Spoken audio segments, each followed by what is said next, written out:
Natapos ang ating last chapter sa Dandaden, kung saan ang ating mga bida at ang pamilya Quito ay nahulog sa sikretong silid. Ang halimaw na sinasamba ng pamilya Quito ay inatake sila, maging sina Momo, Ocaron at Gigi.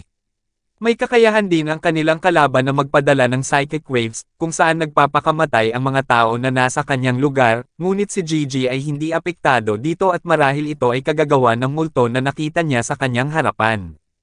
Ngayon, atin nang simulang talakayin ang susunod na chapter ng Dandaden, at ito ay ang chapter 39 at 40.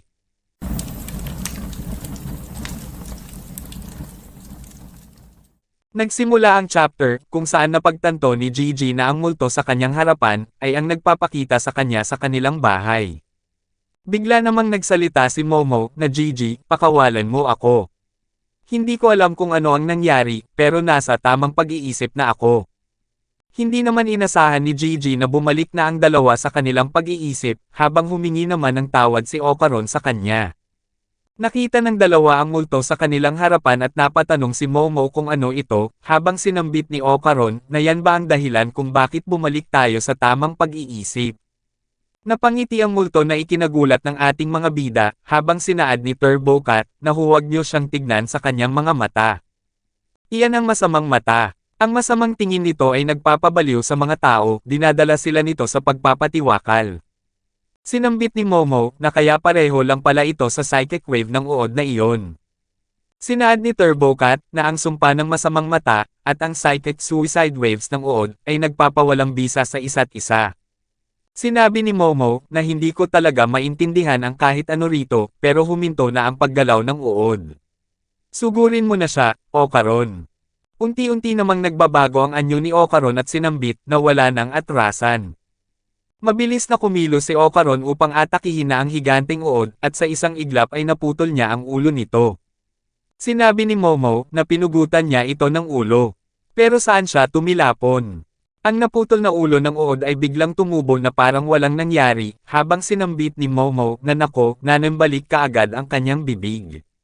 Hindi ito patas. Agad namang umatake ang higanteng uod sa kanila, habang ang ating mga bida ay tumakbo upang maiwasan ito. Kinausap naman ni Gigi ang multo at sinabi na hindi mo ba kasalanan, kaya nagkaganoon ang mga magulang ko. Bigla namang pumunta sa likuran ni Gigi ang multo, at itinapat ang kanyang mata sa mata ni Gigi. Sinabi ni Turbo Cat na huwag mong titignan ang kanyang mga mata bata, habang biglang nakaramdam ng pagkahilo si Gigi. Nakita ni Gigi ang nakaraan ng multo, kung saan may tatlong bata ang naglalaro sa damuhan.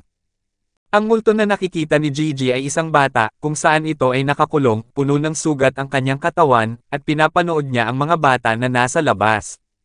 Pagkatapos pagmasdan ng bata ang mga kabataan sa labas, ay humiga ito sa sahig at habang inaalala niya ang mga batang naglaro sa labas ay napapangiti ito. Makalipas ang ilang araw, ang bulkan na nasa kanilang lugar ay naglalabas na ng mga lahar, at ang batang nakakulong ay nakatali sa isang poste. Ang pamilya Quito ay gumagawa ng ritual, at ang bata na nakagapos ay ang kanilang handog sa kanilang Panginoon. Habang unti-unting nasusunog ang katawan ng bata ay sinabi nito sa kanyang sarili, na kahit isang beses lang, nais kong makipaglaro sa kanila. Pagkatapos ng unos, ay nanatiling nakatayo ang poste, ngunit ang katawan ng bata ay tuluyan ng nasunog. May isang bata at matanda naman ang tinignan siya at sinabi nila na buhay pa ba siya. Medyo gumagalaw siya. Ang batang nasunog ay naging multo, at ang kanilang lugar ay nagbago na, kung saan may nakatayo ng isang bahay at may pamilyang nakatira. Ang pamilya na kanyang pinagmamasdan ay kumakain ng magkasama, at ang kanilang anak ay nakikita ang batang multo, na ikinatakot niya. Ipinaalam ng bata sa kanyang mga magulang na may multo sa kanilang harapan, habang ayaw namang maniwala ng kanyang ama at ina sa kanya. Nais naman ng batang multo na patawanin ang batang lalaki, ngunit sa halip na masiyahan ito, siya ay umiyak dahil ang kanyang ina at ama ay nagpakamatay sa kanyang harapan. May napansin ang batang multo kung saan sinabi niya sa kanyang isipan, na sa baba ng bahay na ito, ay may kung ano ang meron dito. Bigla namang pumasok ang pamilya Quito sa loob at sinabi, na ano na ang gagawin natin sa kanilang anak. Sinambit ng matandang babae, na iaalay natin siya sa Panginoong Ahas. Ililibing natin siya kasama ng bahay. Nakilala ng batang multo ang kulot na matandang babae habang sinabi pa nito na naaawa ako sa kanya pero ito ay para maprotektahan natin ang syudad. Tungkulin natin ito bilang mga miyembro ng pamilyang Quito. Ang batang lalaki ay walang damit at ito ay nakatali sa upuan habang ang batang multo ay pilit na inaalis ang tali upang iligtas ito. Hindi naman magawang maalis ng batang multo ang tali sa kamay ng batang lalaki at sinabi nito sa kanyang sarili, na hindi sila makakatakas dito, ang mga taong iyon, papatayin ko sila, tumingin ka dito, tingnan mo ako.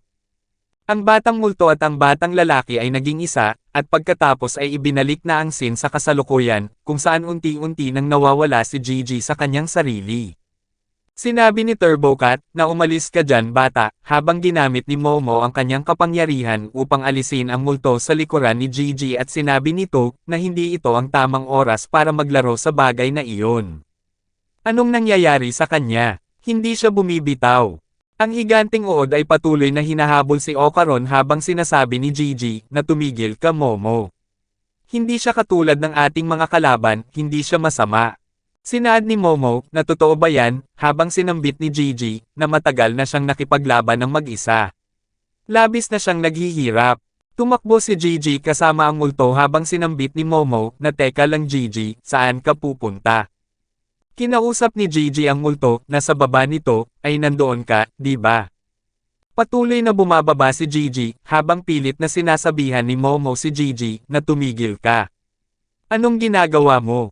Habang patuloy na bumababa si Momo ay napansin nito na ang mga construction ng mga bahay ay unti-unting lumuluma. Sinabi ni Momo na hindi maaari. Ang mga bahay ba dito ay itinayo sa iba't ibang henerasyon. Nakadating na si Gigi sa pinakababa ng lugar at sinabi na maghintay ka lang, papalayain kita. May nakitang pinto si Gigi at agad niyang inalis ang kandado nito upang buksan ang pinto. Nang makapasok na sa loob si Gigi, ay nakita niya ang katawan ng batang multo na nakatali pa din sa poste, at sa likod nito ay puno ng mga papel. Nagawa namang makahabol ni Momo kay Gigi at sinabi, na anong problema mo? Anong klaseng lugar ito? Sinambit ni Gigi, na nakatago ka dito sa loob ng mahabang panahon, pinuprotektahan mo ako. Sa buong panahong ito, nagmamasid ka para sa akin. Sinaad ni TurboCat, na tumigil ka. Huwag kang lumapit. Huwag kang makisimpatya dito. Iyan ang uri ng yokai na nagtutulak sa mga tao na magpakamatay. Sinabi ni Gigi, na mali ka. Katulad lang natin siya. Kahit na mayroon siyang ibang anyo, wala pa rin siyang pinagkaiba sa atin. Sinambit ni TurboCat, na hindi siya katulad mo. Hindi mo naiintindihan ang kahit ano dito. Sinaad ni Momo, na sandali lang. Kailangan ninyong magpakakalmado. Anong nangyayari dito? Bigla namang naglabas ng malakas na kuryente ang malaking uod sa buong paligid na ikinagulat ni Momo, TurboCat at Gigi. Sila ay bumagsak sa sahig habang sinabi ni Gigi na ang lahat ay biglang kumislap ng mabilis. May nahawakan namang kakaibang bagay si Momo at ito ay parang isang slime. Ang kanilang kalaban na uod ay naglalabas ng likido sa kanyang bunganga na ikinabahala ni Momo. Sinabi ni Momo na masama ito at sobrang madikit ang bagay na ito. Sinambit ni TurboCat na napakatanga nyo habang sinaad ni Momo na tumahimik ka. Akala ko ba na dapat kang magdala ng magandang kapalaran? Sinabi ni TurboCat na ang swerte ko ay hindi para sa isang tao lamang, maaari pa nga itong makatulong sa kalaban habang sinambit ni Momo na paano naman yan makakatulong. At saan naman pumunta si Ocaron? Ipinakita si Ocaron na tinamaan ng kuryente at sinabi nito na ang buong katawan ko ay walang pakiramdam, hindi ako makagalaw.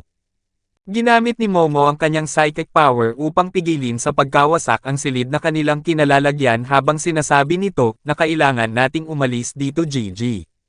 Kaya mo bang humawak sa akin at gagawa ako ng paraan para makatakas tayo dito? Tinignan ni Momo si Gigi at ito ay nagulat dahil hindi ito gumagalaw at ang kanyang ulo ay nakayuko.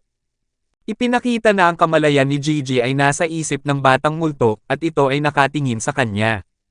Sinabi ni Gigi sa bata, na patawad, na puno ako ng puot, natatakot ako, akala ko kasalanan mo, pero nandito ka, at labis na nasasaktan. Bigla namang nagsalita ang bata na gusto kong maglaro tayo. Nais namang pasayahin ni Gigi ang bata at sinabi, na sige, tara na at maglaro tayo, anong gusto mong laruin? Maglalaro tayo ng higit pa sa halaga ng isang buhay. Magsasama tayo hanggat gusto mo. Napangiti ang bata at sinaad, na sinabi mo yan. Ang bata ay naging multo at biglang sumapi ito kay Gigi, at labis itong nakaramdam ng sakit sa buong katawan niya. Siya ay parang nababaliw na ikinabahala ni Momo habang sinambit ni Turbo Cat na ang tangatanggang iyon. Binalaan ko siya, hindi mo dapat pagkatiwalaan ang isang may masama na mata. Muli namang nagpakawala ng kuryente ang higanting uod at labis na nasaktan sina Momo at Turbo Cat, habang tuluyan ng nasira ang silid na kinalalagyan nila at sa itaas ay nakaabang ang kanilang kalaban. Ang katawan ni Momo ay dumikit sa slime na nanggaling sa halimaw, at nahihirapan itong makakilos. Ang higanting uod ay unti-unting lumalapit at nais nitong kainin si Momo Ayase. Bigla namang nakakilos si Gigi, kung saan napunat ang kanyang pantalon habang sinuntok niya ang kanilang kalaban sa ulo. Pagkatapos suntukin ni Gigi ang halimaw, ay sinipa niya ito at tumilapon ang higanting uod paitaas, na ikinagulat ni Momo. Sinabi ni Gigi, na sa wakas, akin na ito, ang katawang ito kasama ako, papatayin ko ang lahat ng tao. Ang batang multo ay tuluyan ng sumanib sa katawan ni Gigi, at siya na din ang may kontrol dito. Dito na natatapos ang chapter 39 at 40 ng Dandadan. Paki-like and follow naman po ng ating Facebook page, nasa description po yung link. Muli huwag kalimutang mag-like, comment, share at subscribe sa ating channel. Salamat.